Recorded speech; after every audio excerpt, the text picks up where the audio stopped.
You won't believe what some of Hollywood's biggest stars had to endure just to stay on screen.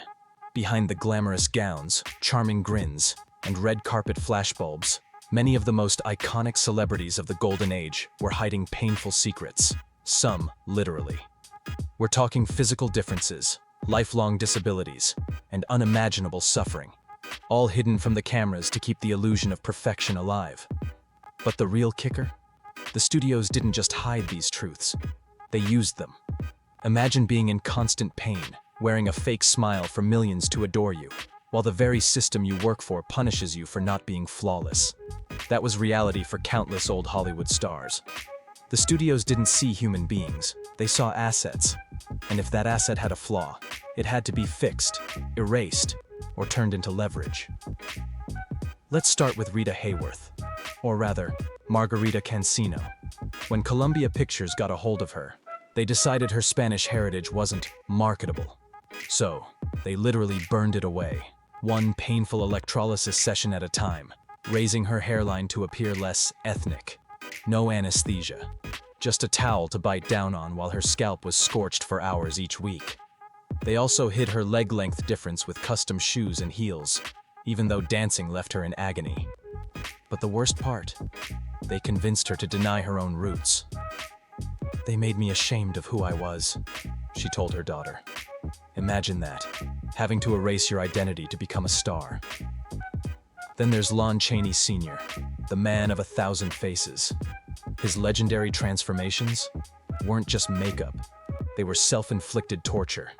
He crushed his torso with a metal brace to play Quasimodo, inserted wires into his nose and mouth to stretch his face into the Phantom, and even blinded himself temporarily with chemical-laced paint. He did it all because he believed, if the character suffers, I should suffer too. His commitment was so intense, it damaged his body beyond repair, and likely contributed to the illness that killed him at 47. Clark Gable, the ultimate Hollywood leading man. But that swoon-worthy smile? Completely fake. By his early 30s, gum disease forced him to have all his teeth pulled. His dentures never fit right, causing constant infections and unbearable pain. His breath was so bad, co-stars secretly dabbed peppermint oil in their noses before kissing scenes. Directors even started using body doubles for close-ups, just to spare him from wearing the dentures longer than necessary. Yet Gable kept smiling, hiding his misery. Terrified people would discover the truth behind that charm. James Dean, forever remembered as the rebel.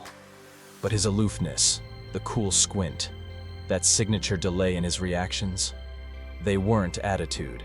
Dean had severe vision and hearing problems. He was nearly blind without glasses, which he wasn't allowed to wear on camera. He also struggled to hear properly, often processing lines a beat too late.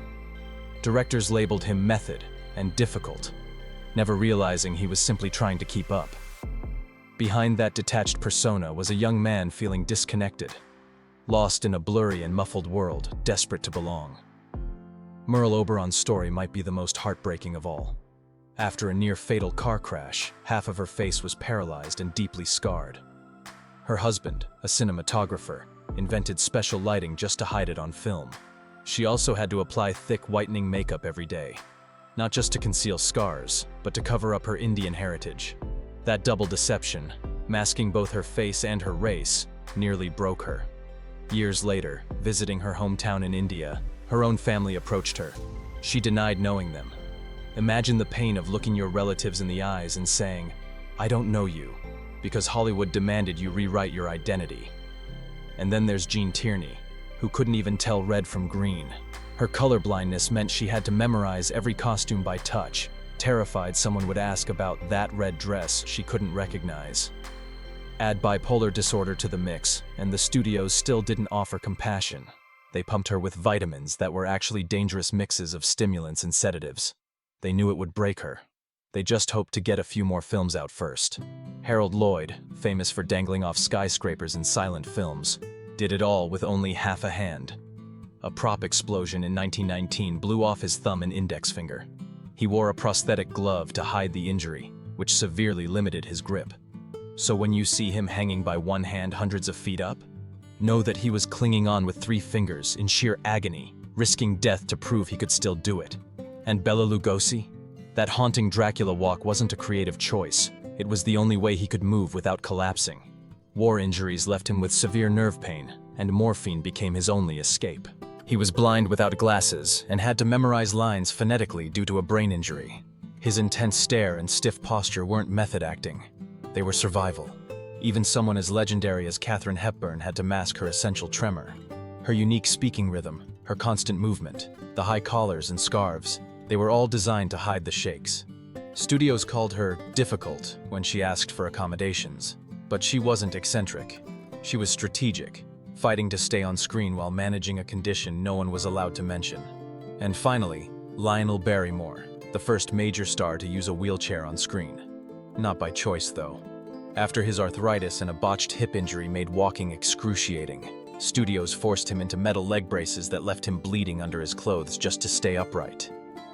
When he could no longer stand, they only let him continue working if they could pass his condition off as a temporary injury. They even cut his salary, despite his continued box office success. He opened the door for visible disability in film, but only after they had no other choice. These aren't just tales of resilience. They're proof of an industry that built its empire on exploiting the pain and vulnerabilities of its stars. The very things that made these performances iconic, Hworth's elegance, Dean's stillness, Hepburn's speech, Lugosi's intensity, were often coping mechanisms. The industry just packaged them as genius, while silencing the real story. So next time you watch a classic film, look a little deeper. Behind those flawless faces and graceful moves were people hiding injuries, enduring pain, and pushing through every day just to keep the dream alive. If you found this dive into Hollywood's hidden history eye-opening, hit that like button and subscribe. There's so much more beneath the surface, and we're just getting started. What story shocked you the most? Let us know in the comments. We're listening.